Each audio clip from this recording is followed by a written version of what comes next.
Arganissima, New York.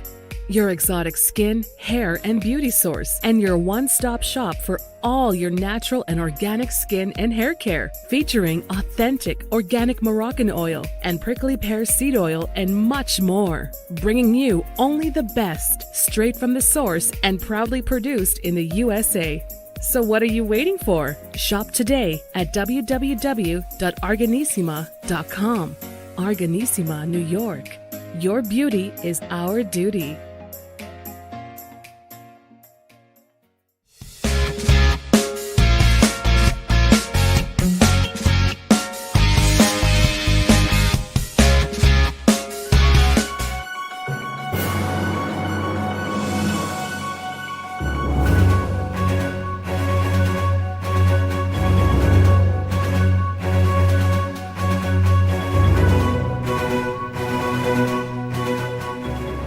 Folks, welcome back to the iHealth channel, iHealth Radio with Hurricane H here.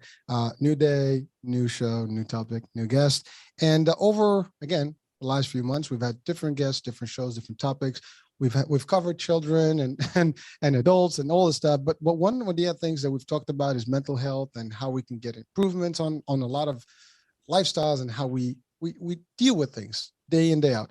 But one thing we have not talked about rather, is how do we handle ourselves with our own families and specifically as parents. And so today's, topic is really a unique topic. We're going to talk parents and how we can be, in a good parenting mode and still be able to behave and live our life in a normal way. Now, as a parent personally, and I've had a lot of stages of those kids, from the minute they're born to age 25. So I have a nice little spectrum. So I've experienced kids at different stages and over a couple of decades. So therefore, there's a lot of changes that happen over time. But our guest today is an expert in this, in parenting education. And she teaches parents how to deal and cope with children at all ages and things, and gives tips and ideas and how to really cope with it, live with it, engage with it, and live a happy life, because some of the things that we experience in life with our children can also affect our life outside of our homes and our families. So we're going to talk about all that. That was just my brief introduction to today's show. But with me, I have Debbie Godfrey, and she is an excellent at this. This is her thing. So Debbie, welcome to the show. And really was excited to have you on. And I think we are going to nail this one with a lot of good stuff that people would take home and use and apply. How are you, Debbie? Thank you so much for having me here. And I'm very excited to talk about parenting, positive parenting with your audience. Well, first of all, the word positive, I love it. So I'm all about positivity. So we'll start with that. That's a key, right? We want to keep that because parenting can be a lot of things, right? But definitely positive parenting and some of the stuff. But as always, I always ask my guests to tell us a little bit about themselves and their story, what got you into this world, and what motivated you to start doing this parenting education. I know you have your own business about parenting and tutoring folks, how to manage, the parenthood. So let's talk about that. Yeah, so I have 3 children, and when they were 6, 2, and 1, which was a long time ago, because now they're 36, 32, and 30.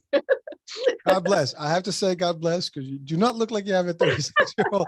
So whatever you do, but keep doing it. It's good. Looking good. Yeah, and I have 5 grandchildren now too. So I God bless twice. Yes, there we go. But when they were little, when they were 6, 2, and 1, I was miserable. Like I was yelling at them all the time. They were always misbehaving. I was exhausted. I was yelling and just miserable. And I took a parenting class and it just turned my life around. I went from being miserable and yelling at them all the time to actually enjoying parenting, not yelling, and really feeling like I was doing a much better job as a parent. And after about a year of using what I had learned in the parenting class, I thought I actually put a prayer out. I had gotten divorced, and I was a single parent, and I was working a job for like $10 an hour, and my kids were in subsidized childcare, and it was very difficult. And I said, God, just give me work that I love, that makes a difference in the world, and that lets me be home after school for my kids. And this kind of all unfolded and fell in my lap, basically. And so I went and got trained to teach a particular curriculum of positive parenting. And I started my business. And this was almost 30 years ago. July of 1994 is when I officially started my business. teaching parenting classes and workshops. And that's how I started. I taught from the standpoint of, we teach best that which we most need to learn. I always said, That's deep. That's deep. I that's love why it. I'm a good teacher, because I needed it. Like, in order not to yell at my kids, the teaching kept me in line. I had to walk my talk. And I thought when my kids grew up, I would quit, right? Because like, I did it for me most of those years. And I love the work. It's fabulous work. Don't get me wrong, it's my life's work and I love it. And my kids grew up, and our relationship is so amazing, and they are such amazing parents. I got even more passionate. And now I don't teach from kind of that I need it thing. I teach because, oh, no kidding, this makes a huge difference. And I need to share this with any parents that are interested, because it's just magical what a difference it makes to have a great relationship with our kids and be able to discipline them, build their self-esteem, while at the same time correcting their misbehavior and not breaking their spirit and not ruining our relationship in the middle of all that. Well, Debbie, that's a lot of stuff we're going to cover. I think you really put some keywords in there, almost like Okay. taglines that we need to address individually. But let's start with the first thing. I mean, first of all, your experience, your personal experience that got you into it. It's not unique. I mean, our society, that's very common. And by the way, for male and female, single parenting can be a very difficult thing. But I think when you have 3 kids and you have to juggle that and a job, and by the way, in my regular work, I have, employees that coworkers that work, and they have these struggles with their children and, kind of balancing life and family. And it's difficult and it's not easy. And, it's also from even an employer perspective, there are things that are put in place, but I don't think there's enough out there. Some companies, they have daycares and things like that, but that's only the far in between and a few. Right. So it's difficult. And you're talking about early 90s. That's a while back, and things were different. And I love the idea that you made that prayer, and prayers do come true when you believe. So you did believe, and you did. But I know it wasn't just the prayer; you did also take the action. So I don't believe just in prayer alone. You got to talk the talk, walk the walk, right? That's what you did, and you worked. So but let's break that down. You talked about discipline. You talk about having a good relationship with children. Driving you nuts when you're younger, and when they're younger, it's a little hard. But really, from the date, the minute kids are born, there's a different level of struggle any given day for parents in general, right? First thing is just the sleep one. I mean, I remember my first child. That first week there was no sleep, just crying all week, and you can do anything about it. It was very difficult, right? And not everybody is ready for that, and so they get through that first stage. And I think that's a big deal right there. And so if you don't sleep, you wake up in the morning cranky, and sometimes you take it on your spouse, and sometimes you take it on your friends, your colleagues, your family, you snap on everybody. You might not wake up one time, and then it affects your work. So that's as simple as it gets, just from the get-go. And maybe people listening, watching here, they've probably been there like, oh, I remember those days, or I'm oh my God.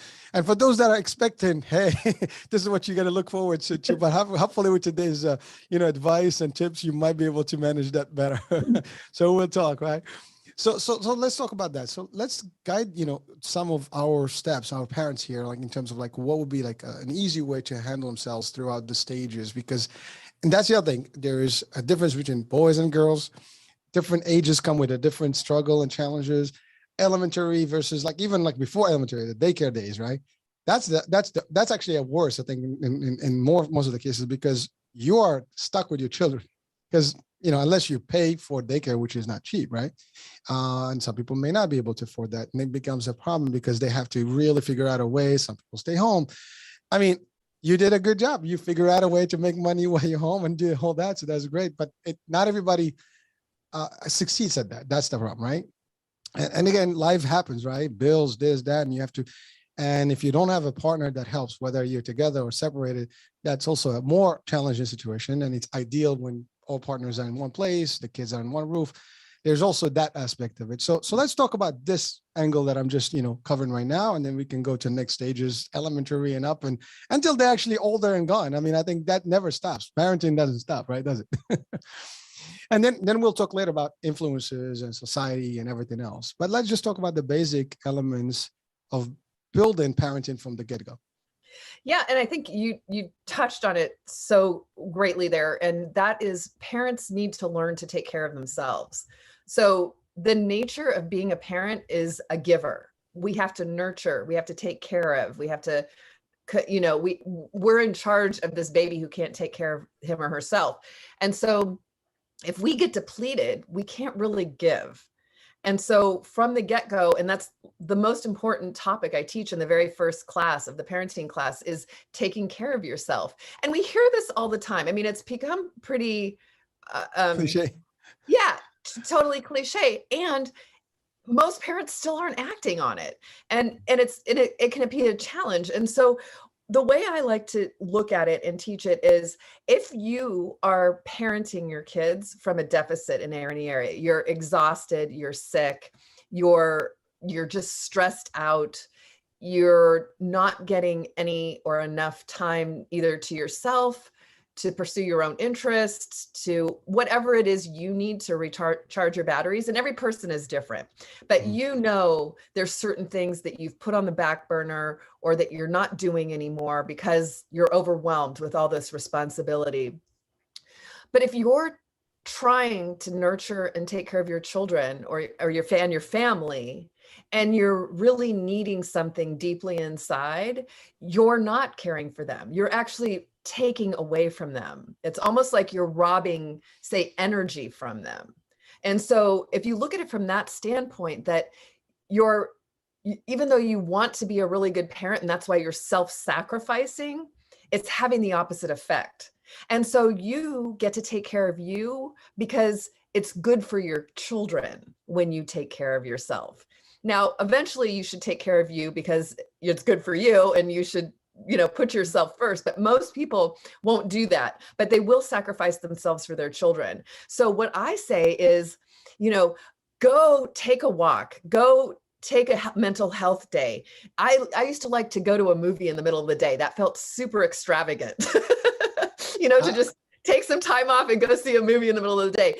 If you have the finances, hire a babysitter to do nothing. Like, don't have, sometimes we do that for mandatory things that we have to do, like responsible things.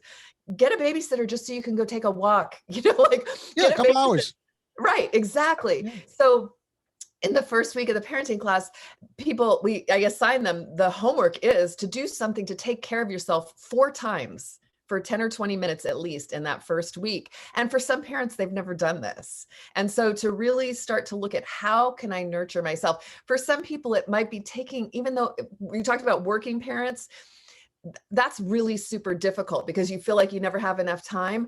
But for that parent, if you stop at the gym on the way home and just work out for half an hour, sometimes that can raise your energy level and make you such a better parent when you do get home, that even though you'll have a half an hour less time, you're going to have a much more significant connected time because you're going to be okay. You're going to be in good shape. And so figuring out for you, that's the most important thing. How do you take care of yourself?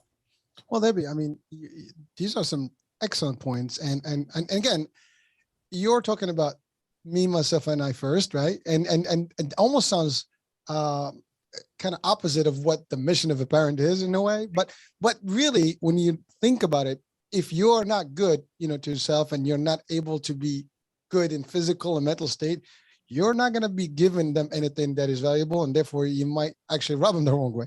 And then you clash with them. They become annoying, and then that gets you in trouble because you might react and behave differently. And sometimes you're having a bad day at work and you come home and the kids are irritated and they scream and stuff, and that kids scream. They scream, they jump. I mean, it's funny, but I don't know of a kid that is actually not loud or not running all over the place and banging and hitting stuff and throwing things. That's just where kids are at, early ages, and sometimes even older ages. But so I wanted to talk about one element, which is, it's going to sound weird, but the age groups of having kids. And the reason I'm saying that, because the energy level changes based on when you have your children. Now, you look young for someone 36, and that means you had your children earlier. And so it's a little different. I know for a fact, like, I have a very different level between my oldest and the youngest. So I can speak personally by experience that the energy I had on the first one versus my last one is not the same.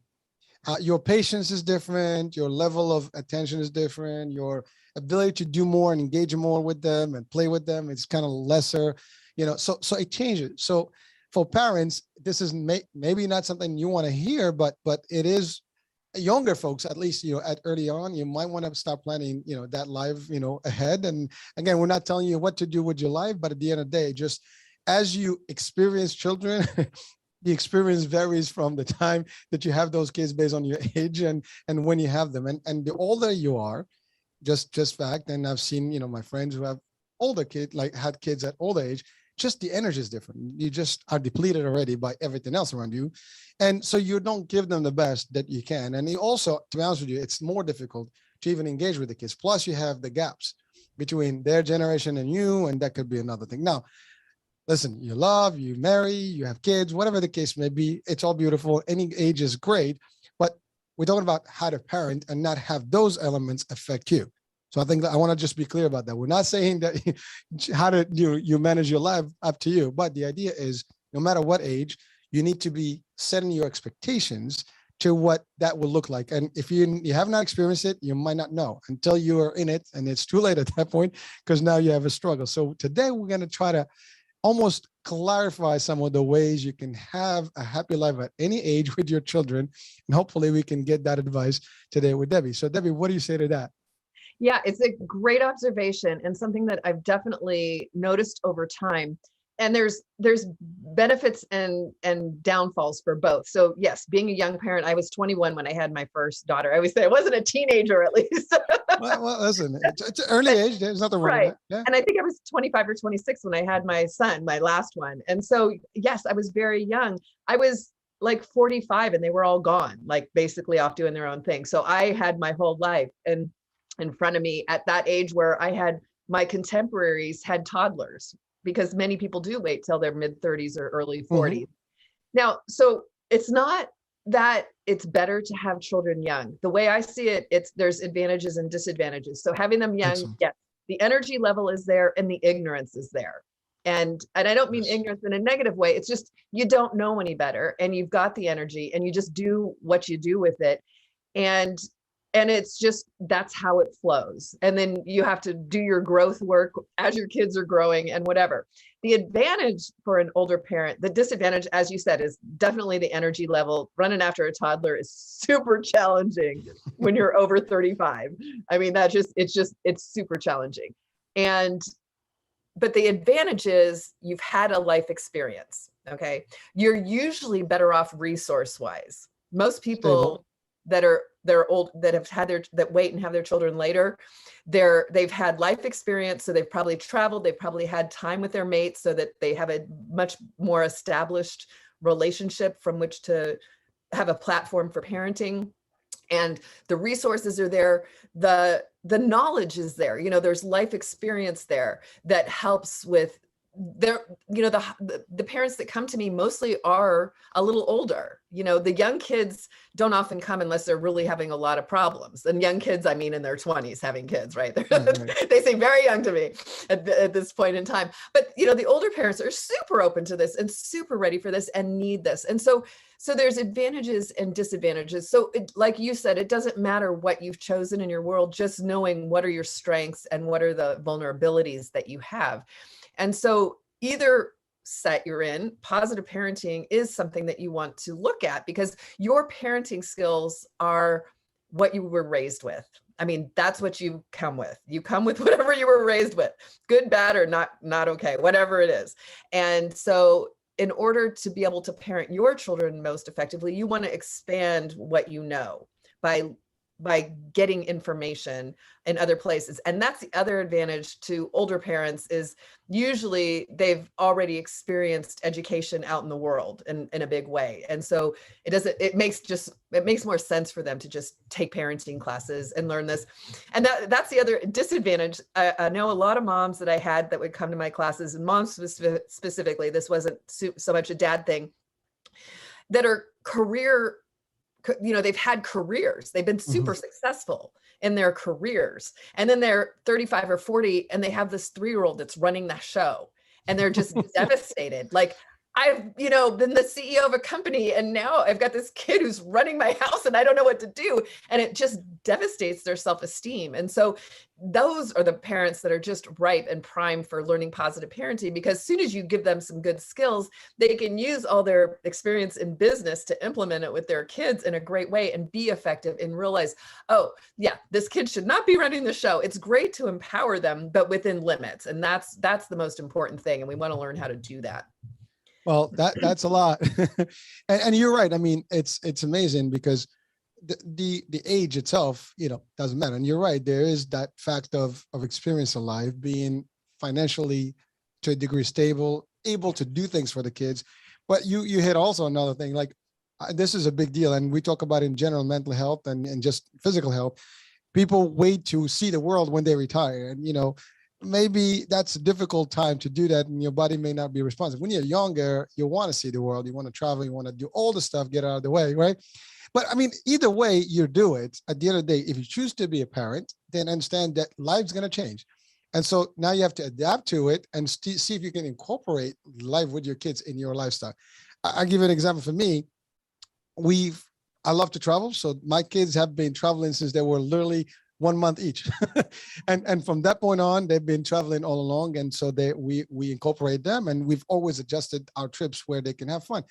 One of the things that I do, and my wife and I, we love to do this, is cruising.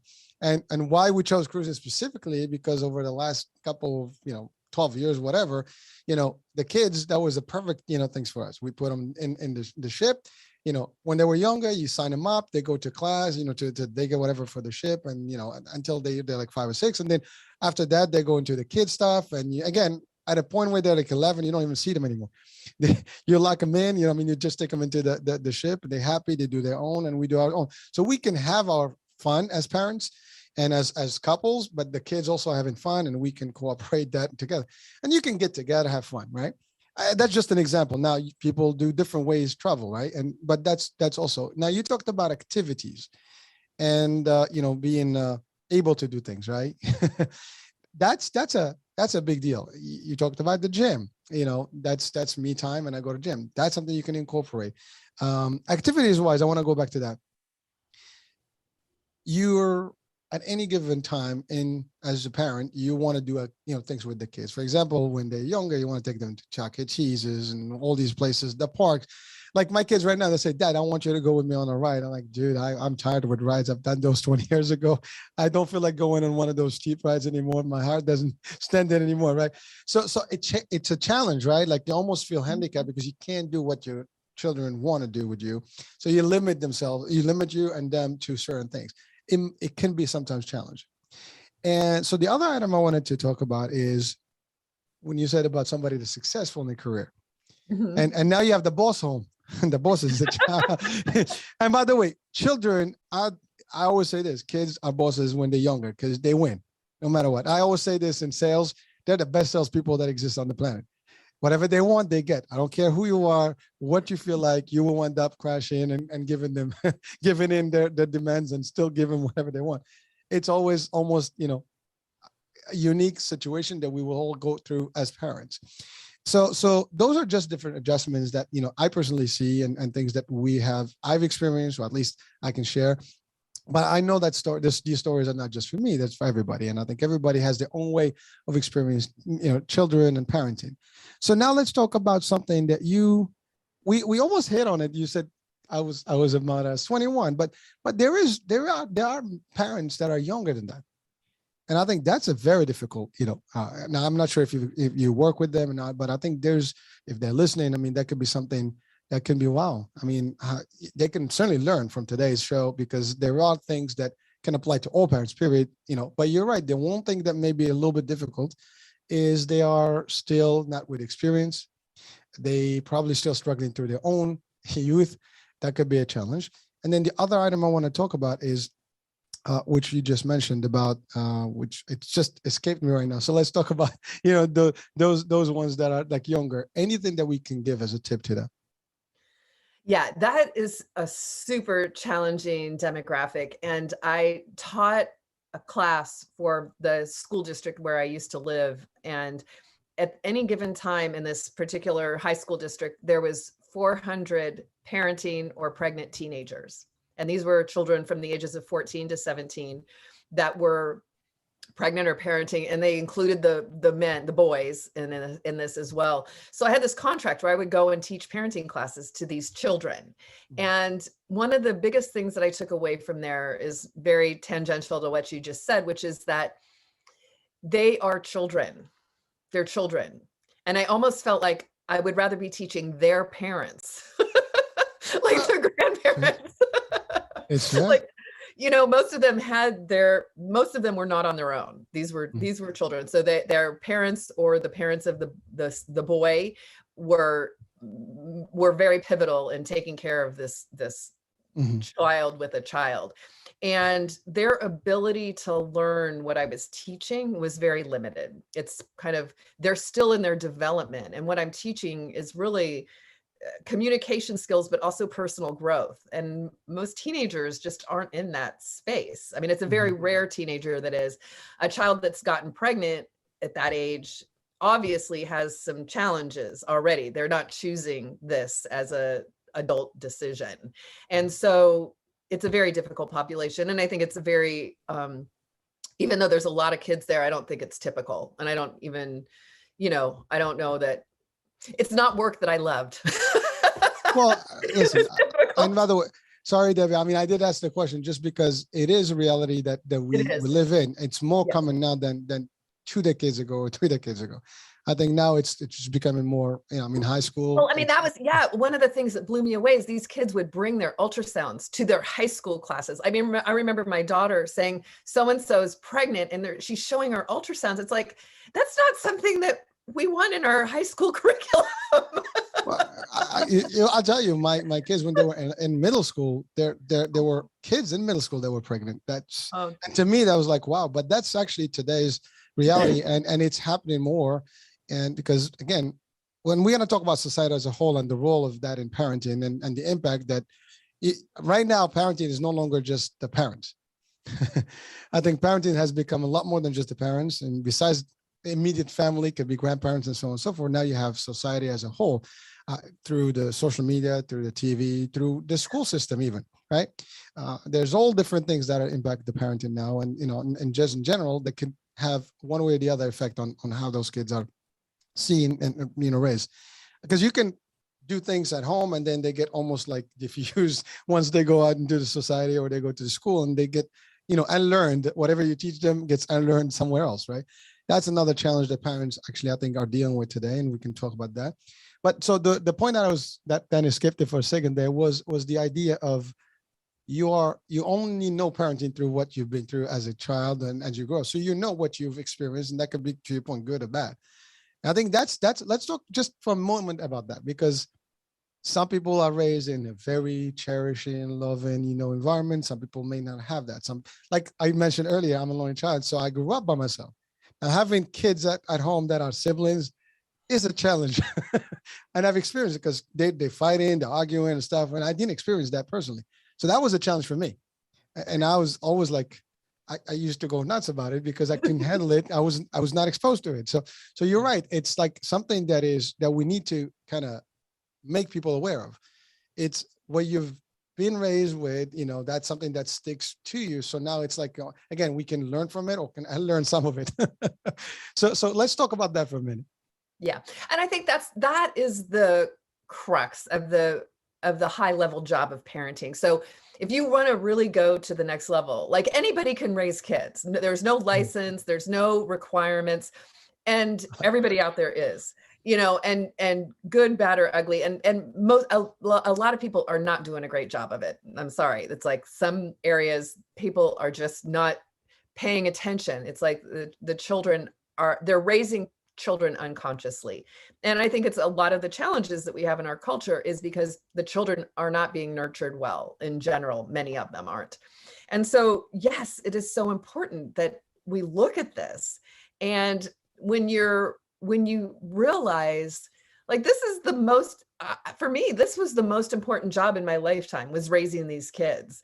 And to feel like this was my magnum opus, like that, the thing, like I can't top that I raised 3 children and did it through the challenges that I had and did a good enough job at it and feel like, I did the best I could and it was good enough. And, I can die. I can face God when I die and say, I tried my best. Like, okay, I don't have regrets. Not that I did everything right, but I tried my best. And I think that's an important thing to look at as a parent. You don't want to regret that you didn't take the time or pay attention to this. It's only a portion of your life. 20 years should be about a quarter of your life that you're raising these children. So making it a priority, like to really do the best you can.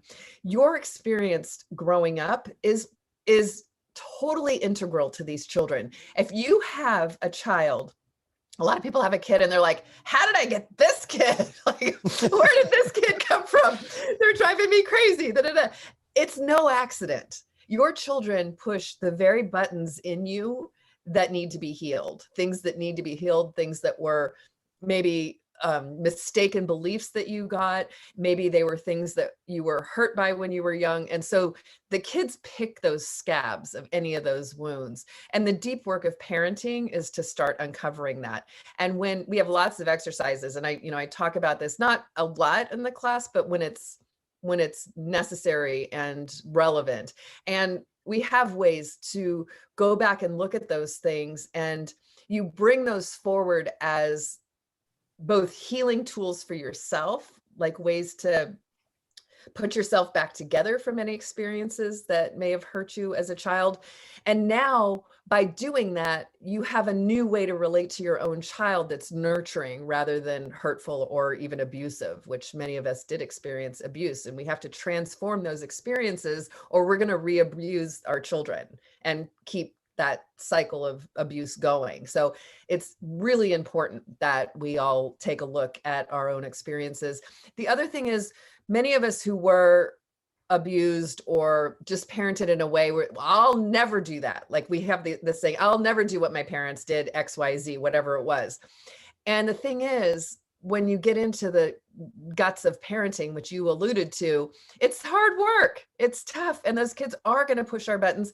And the problem is when you're under stress, no matter what your good, intelligent intentions were, you're going to fall back to what you know. So all those things you said you would never do come out when you're under stress. And parents know this. They say it all the time. It's like, oh my gosh, I'm becoming my mom or I'm becoming my dad. And it's only when I'm stressed out. And so again, those are the gems. If I could just talk to parents and help them work through those things, they end up being the pieces that put their family back together. And it's beautiful and it's deep and it makes this all worth it. Oh, thank you there. That's pretty powerful stuff. But you're right. It's children can be challenging to say the least, and they know how to challenge you. And you're right. They push those buttons to the extreme, and sometimes they get on your nerve, and you might just act up. And again, that brings us to that discussion about how you abuse, right? I mean, that's a big term, and I think we could have a whole session, show about it. But again, it all depends on a lot of different things. I mean, society has shifted. I mean, over the years, right? The last few decades, the way that Generation X versus today's generation, they two different ways of upbringing. And I think, and also depends on the cultures where you were raised too. So it depends on your family background. That's a whole different world, right? And it doesn't matter what part of the world you came from. I mean, we all came from somewhere, and you would know, and people watching us right now from all over the world. So literally people are in different cultures, that might be listening to this. And so the way they do it may be different from the way it's done in any other country or anything. Even in the same neighborhood, it can be different, right? Culture to culture. I mean, I live in the New York metropolitan area, which there are multiple cultures right here. And everybody, like, you have neighborhoods and every culture is different. And everybody, like, in some cultures, it's a common thing. We talk about, chanclas or like, sandals, whatever, as a joke, right? There's different culture, like the whip, there's, all kind of stuff that you hear about as a joke, but it's coming from our backgrounds because we've learned it or we've heard it, we've seen it. And, like, again, I grew up, as a kid. I mean, corporal punishment was part of it, even at school. overseas, that's how it was. I mean, literally in school. And if you do something, you're not good, whatever, something, your punishment is they put you on the wall. Sometimes they even take a ruler. I mean, there was all kind of things that were permissible. They were all wrong, but you don't know about it then until you grow up. That should have happened. And again, but actually there's 34 states still allow corporal punishment in schools and have it. So it's not gone, just so you know. I didn't even know. See, that's a great, I mean, it's not horrible. A great thing, but I'm saying it's good to know that it's still existing today, but you would think it's gone. I mean, I really thought that's a thing of the past, but it's been there. Now, when you grew up with it, like, I don't have any resentment for it personally. I know it was done for a purpose. And sometimes that was the correct purpose at the time because it got me aligned correctly, right? But could have been done differently, yes. And there are ways that today's society had, and today's school system has got into that is easier, and they can get better results from the kids. But on the flip side, I think we also opened up to the other extreme now, and you can't even talk to kids anymore, and that's the other part that's happening at an early age. Like a good example now, if a child falls, literally, and bruises, now you have social workers, you have other things, that the other people that are involved. It's an accident, but yet, it just can happen to anyone. And then now you're in the investigation because this happened and the other happened, and is there an abusive environment that you live in, and they send you social workers to check on you. So we have, like, it's just, there's no medium way here. There's one side versus the other. I think there is room for us to be in the middle where it doesn't have to be that way. And you don't have to always think the worst when a child, for example, has a sign of any accident, which happens, kids play. That's just typical. But most of the parents do not harm their kids. They're not. You're not designed to harm your kids. You don't want to harm your kids. But again, the punishment system that had existed, corporal specifically, and even more, like sometimes you punish them by removing stuff from them. And again, I'm not an expert at that. I mean, I've done my share, as best as I could, but I'm a little tough. My wife is not as tough as I am, but I'm the one who takes the phone away and takes the stuff, and you don't see it until we talk later. And they don't like me as much about it, but I still do it actually. So when obviously you can't do anything else. So you want to deprive them. At least that's me. I think by depriving them from their most cherished possession, they tend to line up, right? And to align with you with whatever you want. But that may not work. So for parents, I'm not giving advice. Actually, we're gonna get advice from Debbie.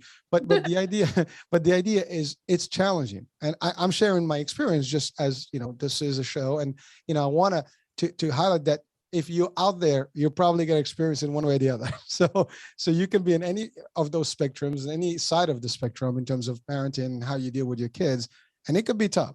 So Debbie, I've put a lot of stuff in this last minute here. So what can you tell us about that? How we can prevent this? I mean, and what is your advice to the parents that either experienced abuse or are trying to figure it out as they go, and maybe just trying to be good parents, but they're not doing a good job, or maybe they're getting challenged at it?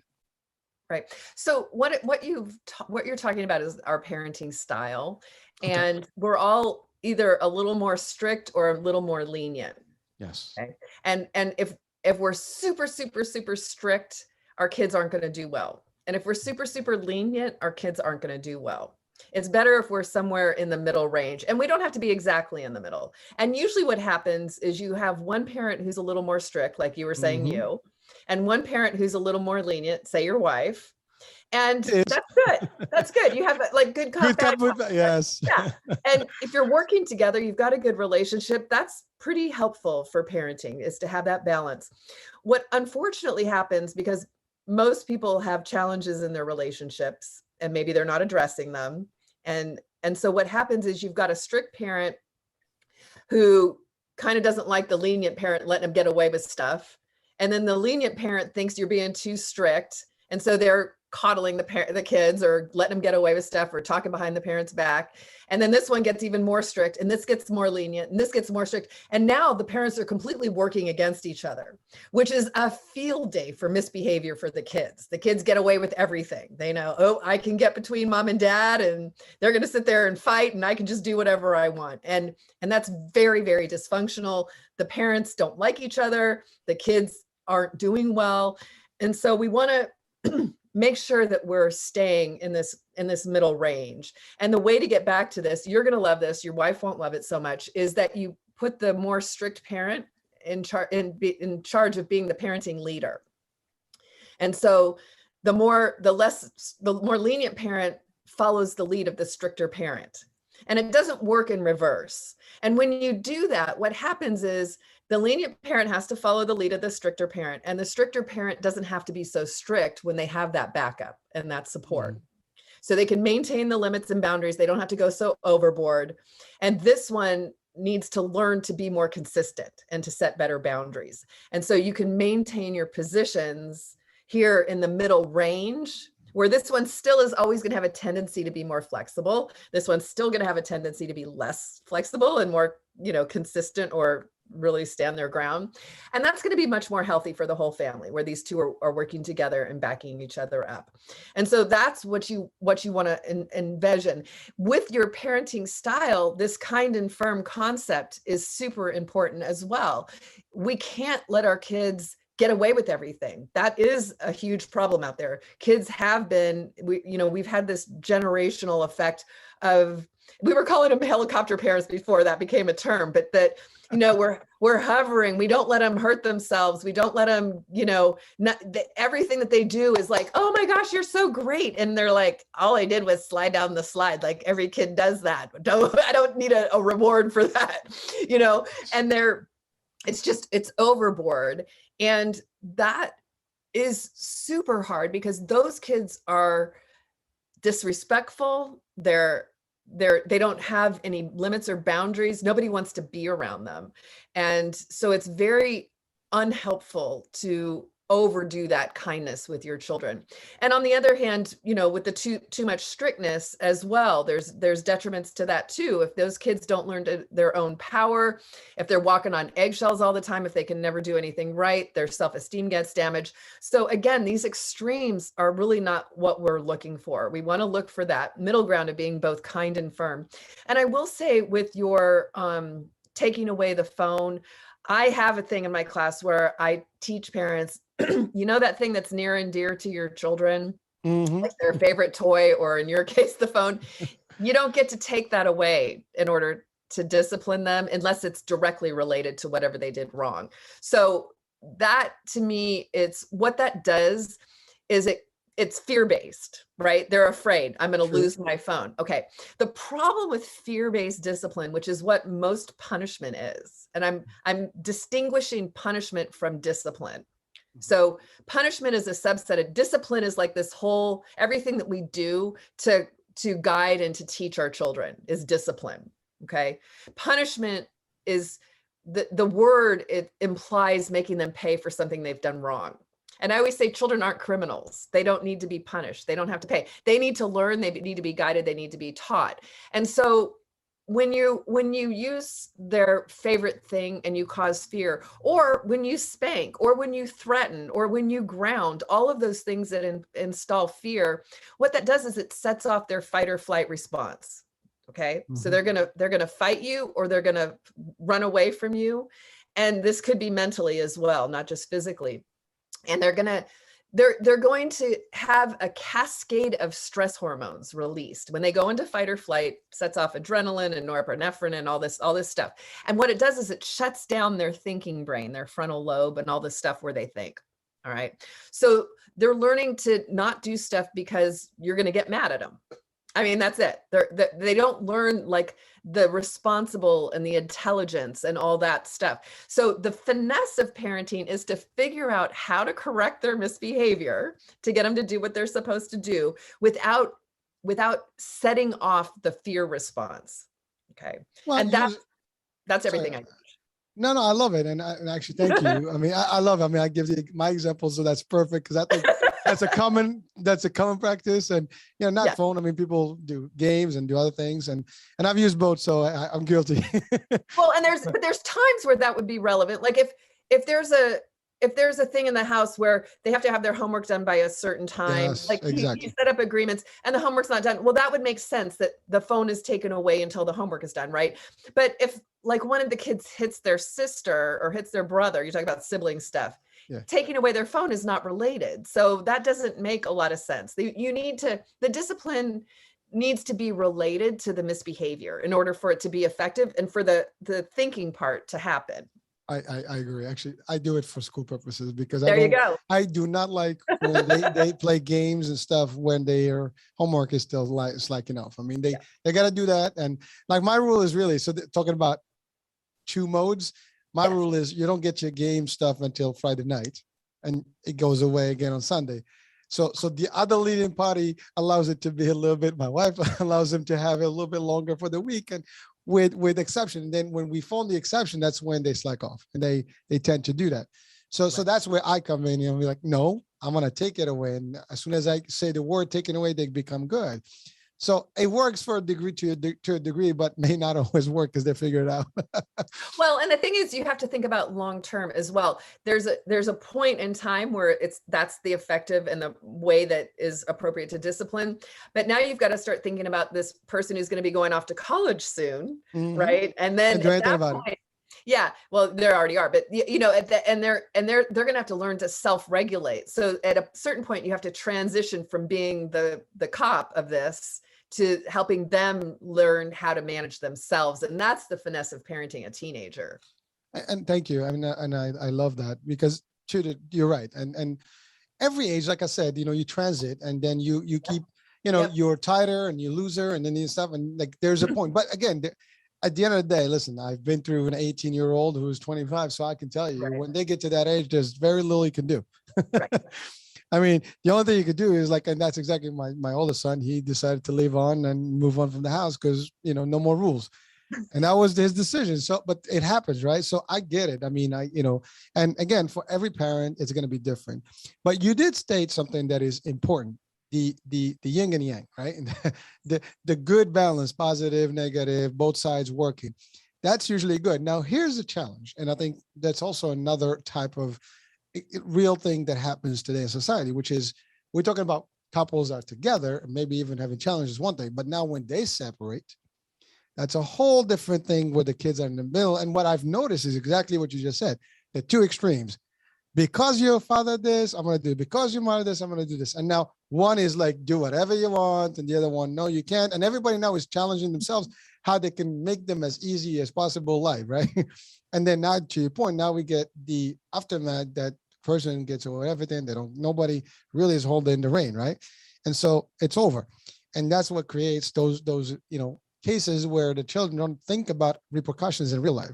Now you move out of your home, you grow up, life is going to be giving you a whole different expectation because no one's going to take it from you. At work, they can fire you if you don't do a good job or if you don't follow the rules. Society, if you do something wrong, you go to jail, right? So there is a discipline or punishment kind of concept in the whole world system, right? Somehow, but it happens if you never realize that there are boundaries and, that you have to be, held to, then you will react in a certain way. And then you will eventually discover it, but maybe too late at that point, because you can do things. And to your point, when a child is left to their own devices and they do whatever they want, and now no one can talk to them. The teachers cannot do anything about it. No one else can do anything about it. And that's a big deal. And I think that's happening. But thank you for your work because you're helping people kind of adjust to these things and make it a different. So thank you for that. And I just wanted to say, because everything you said right now, to me, it's actually learning for me too. I'm learning some tricks, although it may be too late for me. I have grandkids. You can have grandkids one of these days. Well, not yet, but it may happen soon. I don't know. We're at that age group where it could happen. So, hey, listen, I'm not even worried about it. When it happens, right? But you know what they say about grandkids? They're not yours. You take them, you enjoy them, and you give them back. So exactly. You're not stuck with them. Right? But yeah, so that's it. So again, your advice, if you don't mind, about the type of parents that are separated. That's one. And then when there is only one parent, that's the other situation. For whatever reason, one is no longer available. Those are challenging for these folks, to manage, right? So what do you say to those two groups, because we want them also to be able to parent correctly? Yeah. So for the single parent where the other parent is gone, like is not even around. Okay. That was one you talked about. That one is actually, to me, better than being in a dysfunctional relationship. So when you're in a really bad relationship and trying to parent with somebody, that's the hardest, I Mhm. think. And if you're working against each other in the same home, very, very difficult for the parents. And then again, very dysfunctional for the children. So if you're a single parent, you're making all the decisions. That's actually the easier way to do it than having somebody else that you have to agree with and that, have to have say so in everything.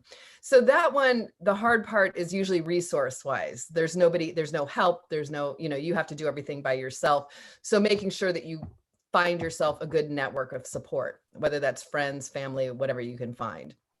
Okay, that one's, I think, single parenting is challenging and difficult, but it's not as difficult as a bad relationship at home, or what the other one you were alluding to, which is super difficult, which is the very contentious divorced parents. Okay. Yes. And these are the ones that are damaging our children, frankly. Parents that are working against each other and hurting their kids to get back at each other. And that's the bulk of divorces. Many parents can divorce amicably for the most part, and then co-parent together for the best interest of their children. But it's a smallish number, percentage wise. I don't know what it is, but it's not as big as maybe it's 70 and 30. So 30% of parents actually can do this and keep their children's best interest in mind and be respectful of each other. And those kids are going to do much better. Even though divorce is very hard for children to go through, they'll do okay if the two parents are getting along. Those two parents that are fighting and putting the children in the middle, and oftentimes there's something called parental alienation, is super, super damaging for kids. And I wish I could get all of those parents in front of me and just teach the class that I teach, which lets them see how important all this is. They will come to their own conclusions and be able to start softening up and not, working against each other. And I was in that. I got divorced. It was a very contentious divorce. And I had to take the high road. And all these times, I mean, I remember I have so many examples. He would tell the kids stuff like, I got some child support. He's like, your mom is stealing all my money. And they would come home, they're little kids. And they're like, Dad says you're stealing all our money. And I wouldn't play. I wouldn't interact. I didn't defend myself. I didn't attack him. I just said, that's between your dad and me, and you guys need to take care of yourselves, and I'll take care of you. And I just didn't address it. And I knew later down the road, they would see all the truth and things. And, I couldn't undermine him, no matter how awful that was. And another time, and you talked about corporal punishment, and part of positive parenting, I teach what to do instead of spanking. I chose to stop spanking, and I teach parents, I don't think it's fair to say stop spanking without giving parents the tools of what to do instead. Sure.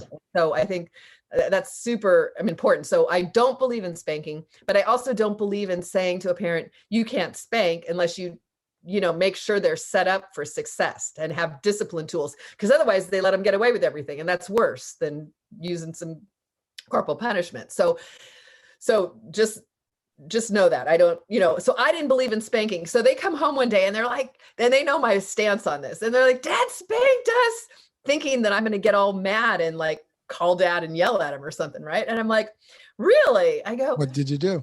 Well, exactly. That's exactly what I said. What did you do?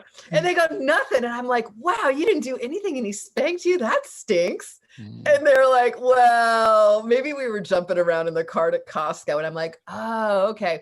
And I go, so what did you learn from him spanking you? And they go, nothing. And I said, good. Well, listen, I just left it at that. Even though I don't believe in it, there was no point to me to undermine him or to call him up. I mean, and here goes to the answer your question. There's a concept called Mom's House, Dad's House. And it's the name of a book that's about co-parenting. Mom's House, Dad's House. And the bottom line is your children can and will, if you believe it, learn this is what happens at mom's house and this is what happens at dad's house. So you can have your own rules at your house. And no matter what the other parent does, it does not undermine you, because children are very good at understanding the difference between mom's house and dad's house. And the problem is parents don't understand this and they don't believe it. And so they think that if he doesn't do or she doesn't do what I do, then I can't do it because then my kids won't do it. That's not true. Your kids can learn very well. When they're at your house, they eat broccoli. When they're at her house, they eat chocolate. Like that's the way it works. I got one better. So no secret. So my first marriage, we got divorced a long time ago. So my older son, right? We left off as good friends. We lived as good friends, even though we were separated and, we were in two different states. What we did, and everything was amicable. So there was, there was a time where my son was, in Florida, go to school there, and then comes in summer and the holidays, and then it switched over a certain time when he got into like elementary. It switched, and then he went, to stay with me, and then went to summer, and it was all fine. And then my ex and I and her husband and my wife, we got together. It was just like family time, and we kept it as that way. But again, I know people look like your wife knows your ex-wife and they're good. Yeah, it's nothing. Again, for me, it was nothing. It's difficult, but you make it work, right? For the sake of the children. For the children. That's and right. That is the healthiest thing you can ever do for the children.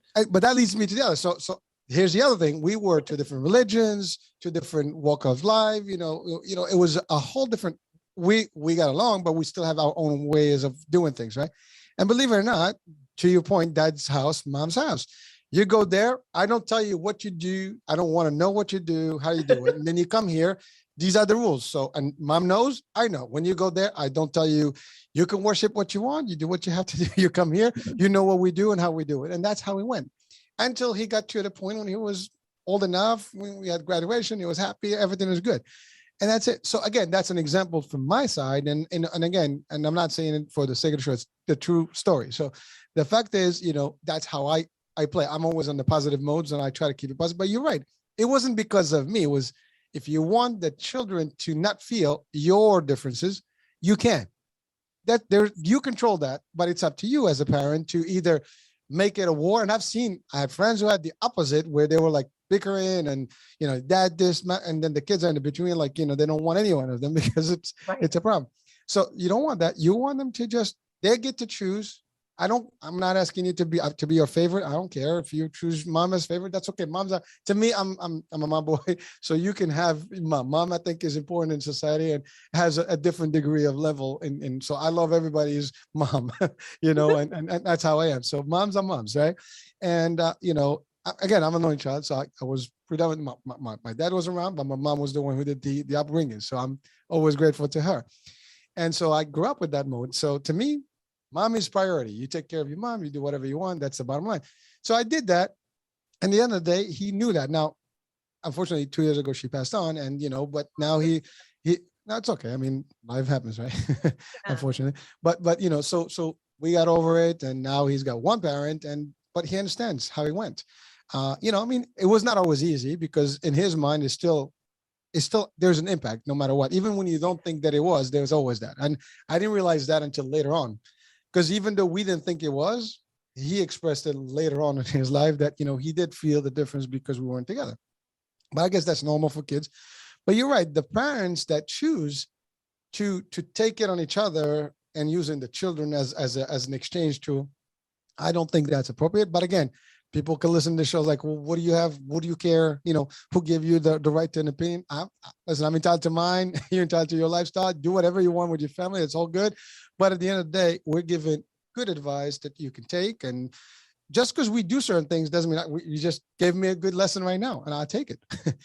I told you I'd take the phone. You said that shouldn't be appropriate. And you know what? You made a good sense about it. That should be according to what the problem is, and not just do it ad hoc. So listen, I'll take that to the bank. I mean, I'll use that trick, and that's how it is. You take a tip from someone, you take a trick from someone, and you apply it. You don't know, it's not always about me, it's about what's good and what's not good. So if I can take something positive from you, that's it. I'm all about positivity. As a matter of fact, I just got hypnotized on Friday about positivity. So I think it's working. It's like freaking contagious. So, but I enjoy it. So listen. But that's it. People. My thing is for people to get the best that they can get. You don't have to take one word from us, but if you can grab something that can help you do better in your relationship, especially with kids. I mean, that's the most important thing. The rate of divorce today is so high, it's not even funny. I mean, it's just unfortunate, but that's real statistics. I mean, a lot of couples don't make it, and the children are in between. And by the way, I know it because, again, even in my kids, a lot of their friends have that situation, and it's different. Like I feel it when I see it, because it's one thing when you have two parents and another when you don't have, or like they're different parents. It's just difficult, and I get it. And again, I've been there, so I know how that works, right? And but parenting should take precedence. That's bottom line. Your kids, you should have the ability to take care of them no matter what. You talked about child support. You're a parent. You chose to have kids. You take care of kids. Doesn't matter. This doesn't have to be. We didn't go to the system. I did my thing. We were happy. No problems. Right. That's it. Some people have to go to the system. I don't think you want to go to the system, period. But that's another story.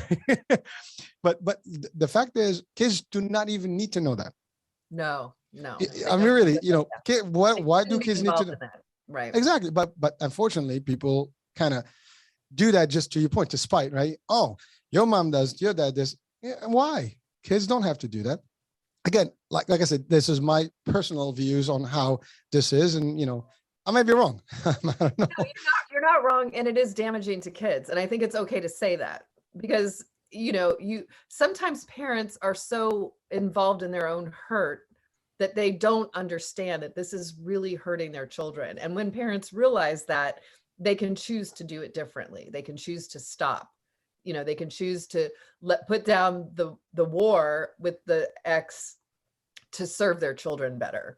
And it is wrong to put your kids in the middle. And there are behaviors that are wrong to put your kids to do, to be fighting in certain dysfunctional ways with that ex that's impacting your children in a negative way. So, I don't know perfection. And, a lot of people just need some counseling or co-parenting counseling, which will be helpful. And that can guide you in a specific direction. But, yeah, I mean, there's some things it's okay to say from your experience that So I think you should. I appreciate it. Well, just one thing, I have to say this, because I am not against, if you choose that the relationship is not working, it's okay. I'm okay for you separate. If it's not healthy, there's no reason to be in a relationship. It's not healthy. But don't take that on the children. If you take that route, to actually, you're trying to be good because you don't want to make it, it's not working out. You're agreeing, it's moving, good or bad. But then the same applies to your children. Why, if you choose separate because it's not working out, well, you want your kids to work out and not have issues. So it's the same way. So really, we're not telling people that, we're not judging you about your decisions. You do the right thing for you, period, as individuals or parents. Right. But at the end of the day, since you have kids, the ideal is, as anyone that is a parent will probably agree, that you want your children, we all want the best for our kids. Yeah, I don't think of a parent that doesn't want, even in the worst scenario, you still want the best, for your kids. We all want better for our kids. Yeah. You talked earlier about different cultures, and I'll tell you, I've taught free parenting classes all during the pandemic, a half an hour every day. And I had parents from all over the world. And in my almost 30 years of teaching, I've communicated with parents all over the world. And no matter all the difference that we have culture-wise, we all love our children and we want what's best for them. And that's our connection. So no matter what style we live in and what world we live in and what culture we live in, we all love our children and we want to do the best for them. And there is a connection there between all of us, no matter what our skills and tools our culture has told us that we should use.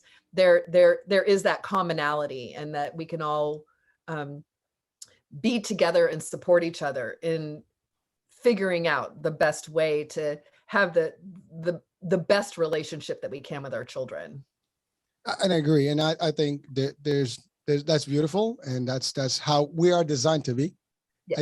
I think no matter how strong we are in terms of our beliefs and feelings and how we behave, we are still conditioned and designed to have the best for our kids in our mind, and that's how we designed to do it. We want, like, you want your kids to be the best in society. You want your kids to have everything. You might parents sacrifice a lot of stuff for their kids. You might not buy something for yourself, but you'll buy something for your kids. And I think even today, I see it. I mean, people would literally do whatever the kids ask for. They might not even do things for themselves, but they will buy everything that the children want. Which, by the way, let me tell you, parenting classes. Parenting classes cost money. Parents will pay hundreds and hundreds of dollars for their kids to do this lesson and that sport and this thing and these clothes. And then a few $100 for parenting classes. They're like, ah! Well, you're right. Well, we have that in fitness and stuff. Like, exactly. I would spend anything, but I would not go to a gym. I mean, again, what you said earlier, you want to look good and feel good and stay good so you can give your kids the energy and help them out and be part of them. Again, it's all about adjusting. And sometimes we don't know that, right? Or some people, they know what they know. And again, your podcast is awesome because it talks about this. This show is going to share some of it, and they still have access to you, which is the beautiful thing. Listen, folks, you have Debbie. You can reach out to her. Her site will be on the description of the show. So please check it out. And listen, maybe you get advice. Maybe you get something that's going to benefit you. One thing, two things that can help you tweak your lifestyle and have a better life with your children. That would be great. So listen, I know we've exceeded out, but I have one more question, even a couple more, but let's see. I know about your time, but so what happens when you have that tough child? And I know you mentioned something, I don't want to have, why am I having this kid, right? So how do you handle it? Because I know I've seen it, children and stores and they're screaming and you can't control them. What advice would you tell parents to do that if you happen to have a child like that? Number one is don't suffer too long. So if you have one of your children that's particularly challenging, get help. And I'm the first to do that. My middle daughter, Michelle, was my challenging child.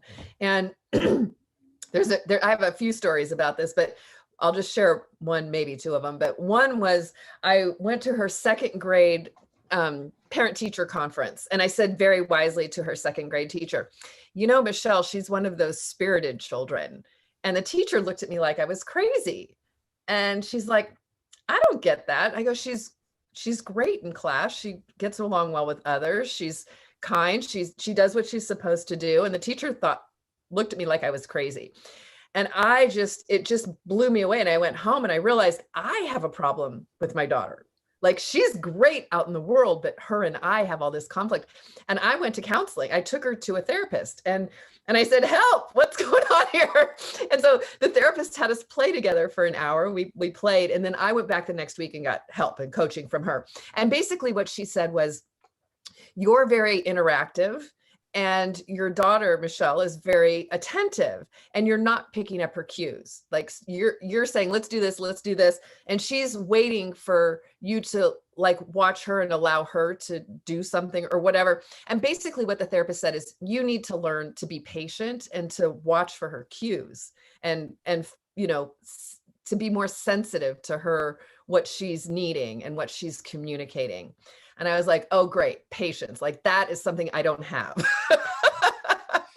My other two kids could handle, but this kid could not handle my inability to be patient and focused. So I had to grow. I had to learn to slow down in my life, to quit bouncing off the walls like I usually do, doing 100 things at once, and interact with this child in a much more calm and sane way. So I started being patient. I started waiting for her, watching her cues, and our relationship started to get much, much better and improve from there. And it also gave me this huge insight into myself and our dynamic. And I have most of the stories in my parenting classes I share were with this child because we had a lot of times where we would butt heads, and it's because we're so similar. And again, one of the reasons I still teach is because this kid is 32 now and I adore the heck out of her and she loves me, admires me, and we're super good buds. And if I didn't have positive parenting raising her, we would not be friends at this point.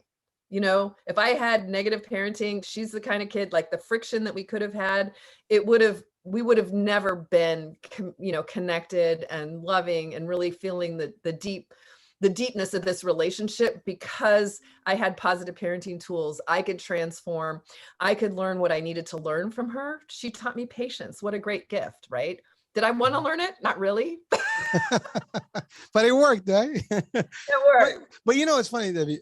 This is like literally tying up to the question I was going to ask, which is how to get us connected with our kids more and have a better relationship. And I think you've touched on that. But you know, I want to say this: daughters, you know, are tougher than boys. You know, I have to say, like, you know, my sons are one thing and my daughter is another. They're just different, and their personality is different. You know, like my daughter is a tough cookie, but she's got a greatest heart and beautiful, and she's all that. But yeah, her dynamics are different. She's more vocal, and she's got her personality, and it's different. And every one of them is different. But you're right. So sometimes you do clash if you're not patient enough and you don't understand the cues. And plus, when they get into that teenage mode, it changes.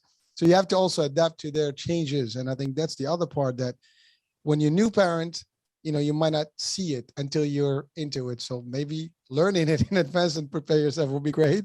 But so that again, the question is, how do you, what advice would you give people to really, parents in general, whether they're single or together or separated, how they can still connect as an entity, you know, with their kids and still have a good relationship that's workable until the time where the children are grown and leave home?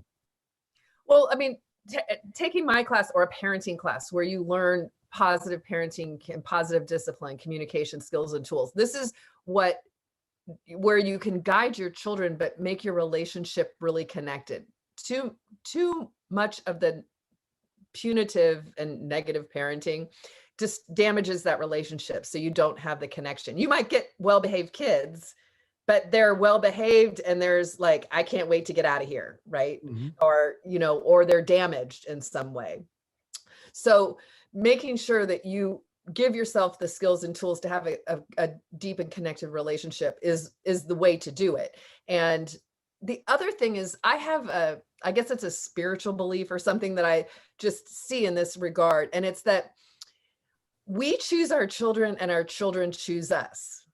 And I mean, I guess God is involved in that in some way. As I said before, there's no accident that kid was my kid. And the way you can look at this is that our children are here to teach us something, and we're here to teach our children something. So they have a gift to give us, and we have a gift to give them. And so it's a positive and a growth aspect of each of these things. You know, so if we look at that for especially the most difficult child, like, what is this child here to teach me? What can I learn from this child and what we're going through? And what is the gift that I have to give this child? What is the gift that this child has to give me? That can sometimes mitigate some of the stress and the negativity that we can collect around the children that are super difficult. And again, don't hesitate to reach out. I never go more than 30 days miserable about some behavior with my kids without seeking help. And if it's therapy, if it's reading a book, if it's, you know, getting coaching, if it's research, whatever it is, I don't suffer because there's no reason to. There's so many good resources out there, and there's an answer out there, but you're the parent. You have to search for it. I love it. Well, so, you know, it's funny you said about the kids and you, like you're meant for each other, right? See, like I use the opposite, so it's kind of sound funny. Like, you know, we don't choose our kids, they don't choose us, because by default you're there and you just have your parents. You don't get to pick your parents, right? You know, you just discover your parents. Right, like, right. Oh, well, that's my kind of parents, right? So in a way to say, but the reverse on this is that you still have to make it work. Right. You know, so both, I think both work in just a different angle. Yeah. But really, that's what it is. Like, you look at it this way, like I didn't pick my parents. I mean, you just open your eyes and like that. But that was not my parents. So you got to make the best with them, and they have to make the best with you. And so that's when the relationship builds. And you just have to use the tactics and the tips and whatever is out there to help you get through it. And eventually you'll get through it, and it will be all memories. And that's the other thing. So listen now, but I do have a question. Now, you did say about your coaching, right? And I know you do international because you've talked to people around the world. Yep. So what's your program look like? I mean, is it long term? Is it like a few months? Is it a few sessions? Is it one session? Does it matter? How does it work? So we can share with our audiences, because sometimes people are like, I want this, but Is it going to be a long commitment? How does it work? So let's just clarify that. Yeah, so what I have online is a self-directed class at this point. So basically you go online and you purchase it's a lifetime membership. I have a back end and it has all the videos of all the lessons. So I have a curriculum that's about 15 hours long. And so you take it and you can watch it at your own pace. There's actual parents on there. I just recorded the Zoom classes, and that's what I'm doing now for just random parents out there. Most of the work that I'm doing, I get hired by schools and school districts and healthcare districts. So I get hired and then I do the classes for school. So if you have a school, you can mention it to the principal and they can hire me. So, I'm a vendor for the New York City schools and the LA Unified schools and Chicago schools, and then all the little school districts do whatever they do their own way. And so that's a good way to do it, as well as to suggest it to your to the people wherever your kids go to school, because that's the best way to do it. And then the school pays for it instead of the parents. Well, listen, that's great. And again, you have two options. So for those folks, they can recommend it to their school district and get the benefit from it through that route. And then the other one is they can literally register and just do it, on the go, on their own pace and at their own time. And that's also awesome. So there you have it, folks. You have a way. Don't say that you did not have tools, because you do. You have access to them. And you said it. I mean, we try to do the best to bring as many resources out there in the world. And, podcast is one way to do it. And we're talking about these things and on the radio, on the show. And, there's a lot of things. And, the more we put out there, hopefully will help, few, if not more than few. And that's really the bottom line. And I'm pretty sure you feel good about it, because I'm sure you've helped a lot of parents deal with it and be better parents and have a better relationship with their kids and eventually have a fruitful, outcome in their family. And that's a beautiful thing. So again, you chose something that is powerful, that is good, it helps society and gives us the positive that we need in life. So thank you for that. Well, Debbie, listen, I mean, it's been real. It's been a pleasure. I had a great time. I know I talk a lot, so I'm sorry about that, but but I think we had a great time here, and we've put a lot of good output here, and for folks to really just take home and again, folks, as a disclaimer, you take what you can, and you don't have to agree with everything we say, but let's see if you can pick up one thing that is good in this discussion that you can apply, and hopefully that can make a difference in life. That's great. So any last words that you want to share with our audiences before we close the show? Yeah, just if all else fails, pick your kids up and hug them. That's all I can say. It's like, sometimes making them do stuff is not the most important thing. Connecting them with them is the most important thing. So just love on your kids. That's all I can say. Listen, that's powerful. And I think we will definitely close with that. So thank you, Debbie, for that. Thank you, folks, for watching and for listening in. And again, we'll be talking soon. Different show, different topic, different guest. Bye for now.